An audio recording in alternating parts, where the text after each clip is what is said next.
And isn't it amazing? Isn't it amazing how you can give this information out to people that you know who live in TV world when they tune in every day and get their downloading of trivia, indoctrination, and political correctness. And you can give it to them and it just bounces off them because they really believe it does not concern them. Those people are gone. They're gone. They are the dead. They're the walking dead. And people have been complaining for years that you can't wake them up. And I agree. There's no point in trying to wake them up. The amount of information you can gather and pass on has to be given out to the right people. Don't waste your energy on the walking dead.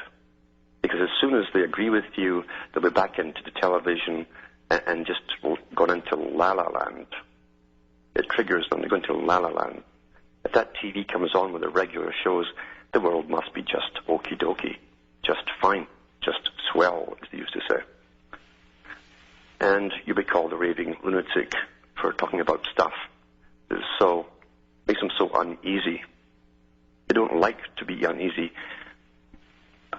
An egocentric society has been created where they will always avoid pain, any kind of pain, that's emotional pain too, and seek pleasure.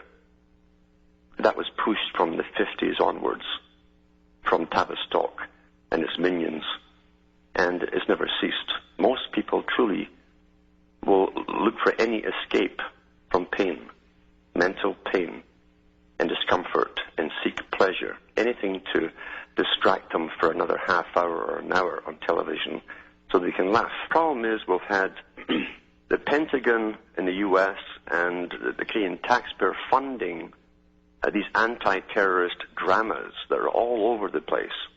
And the average Joe is sitting watching this stuff every night. They get hooked into the drama, they get hooked into the human story, and they're being brainwashed quite easily, and they lap it up. And now they're starting to actually emulate, mimic what they see. They're turning in their own relatives when they hear them use these terms, these phrases, these little comments that they're making. You must have something wrong with you. You're anti-government. Absolutely. And I've been telling people for years, be careful, be very careful, because it's always those that you know who turn on you and turn you in. Yeah. That is the most amazing part of it, because I've been, scared of monitoring and CIA and cameras and guns, and you don't even need that. No. Your family and friends will turn you in for knowing the truth. That's right. So how do we balance this, Alan? Like, when you know the truth, how do you balance, talking to people that could be effective or talking to the dead? How do you know? How do you judge it? Like when you talk to somebody, what do you say first off? I'll say simple things. To make sure they're not going to be an enemy. Very, very simple things. Just a couple of sentences generally tells you where their headspace is, and I don't waste my time on them if there's nothing. If there's no light in the eyes, I don't waste my time. Okay. Yeah, you can't afford it these days, but also I separate from relatives. Hang on the line, I'll be back with more after this break.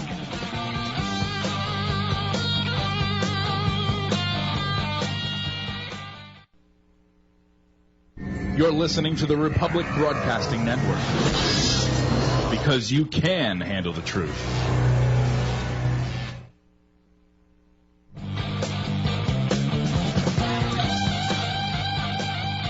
Hi folks, this is Alan Watt cutting through the Matrix, and I think we've still got our ex-prisoner on the line here, the man that was turned in by his own relatives and left to deteriorate in a hellhole of a prison there. Yes, sir. Until he saw the light and the error of his ways. Yes, sir. Arrest. Apparently that means arrest from what you were previously doing. Yes, just talking too much. I was curious if you have, I know you've addressed this, but I would just like at the moment a comment about it. When you encounter people or you know people that know what's going on, they know what's up, and their conclusion is, dude, you can't do anything about it, so just shut up and go make money, get a girlfriend, relax, forget about spreading this truth bullshit, stuff. Yeah. What do you say to these people that that they know the agenda, but they're still, their conclusion of it is, you're so small. And it is the truth. I don't have an army. You don't have an army. Yeah. What it is, I just forget them all altogether because they're the same. They'll also turn you in, those same people. They play safe.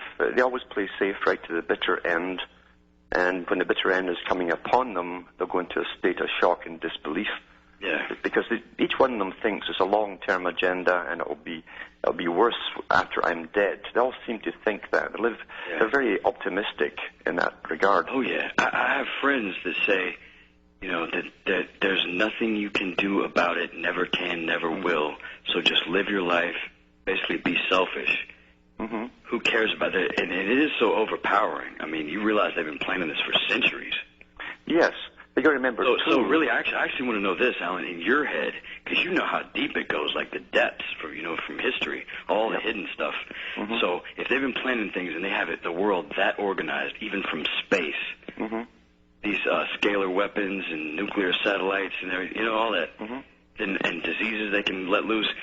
What motivates you? Why is it you do what you do? Because could we ever really have an effect? Won't our even names be wiped out from the history books? It's very possible, but here's the thing. We forget that we've never ever had such a recent time in history as we have had where we had any rights at all. Having rights is a recent phenomena.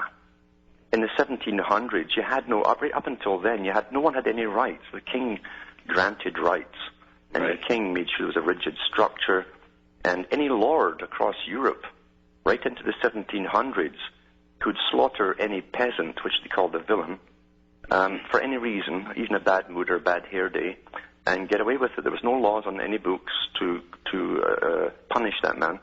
Right. And so you've only had a very short period of time that came at the sacrifice of many, many men to get rights at all. And they were right up into even the labor unions to get decent working wages, etc., so you could buy those cars and have a decent home for the first time in your life. So it's happened before where people have, and it takes a time for this big locomotive to Wait, so that actually happened by the people? I thought that was just a joke of the American experiment, was just to tell people they had rights when they didn't. Oh, the people themselves fought for them. They fought the Rockefellers. They did have armed conflicts, and the Rockefellers did turn out militias and gun down hundreds of families. That happened in the United States, but it did not stop the people who kept coming back in different guises, different forms, and pushing. And it really was it's really that phenomenon they're pushing against at the top now to stop it from going any further. But so it's happened before. It's happened before where people can gradually, over a long period of time, start gaining rights. And so even though we seem to be under such intense weaponry today, psychological threats, and goodness knows what else they're doing to us, there's always that hope. Now, I've never said that we could save the system. I don't want to save a system that is totally corrupt. No doubt. You can't do it. It's like the Tower of Babylon is held together by Band-Aid. It's so broken. You can't put any more Band-Aids on it and keep the same corruption in existence. Whatever happens is some of us will come through, and all we can do is keep and retain memory and teach another generation after we come through it, so that this will not be repeated again. Do you actually believe that that's possible? Do you actually believe that that's possible? Because it seems that the way they've organized it is that they're going to be robots, and they're going to assassinate everyone who is not a literal robot. Yeah, we will definitely go through a hell of a hard time, but not everyone will go under. Not everyone will get caught and succumb. So you think there's certain mountains or pastures where you can have a safe haven? Yes, somewhere. There are, and there's no doubt about it. You can train yourself too. You can train your thoughts so that you cannot be detected in certain places. And I would love that. I'm actually, what's concerning me, it's like a double-edged sword you talk about on the internet. They already know my name and everything I do, my MySpace page, my email, my phone number. Yeah. They're studying who I am right now because I just called you. Of course. So what the hell do I do with that? Like, it's like, you communicate with people by these means, but yet you don't want to be noticed, but I'm already on the list. whatever they call it. Yeah, if we're on the list, it's very possible. Everybody who calls your show is probably on the list. Yeah, it's very possible we'll all get wiped out. But there again, the amount of people you've touched and taught already will go through unscathed.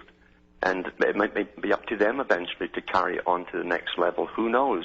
Yeah. But the fact is we all have to carry this torch. And in some ways we have no option. Some of us have no option here. Yeah. We definitely have a destiny to fulfill here.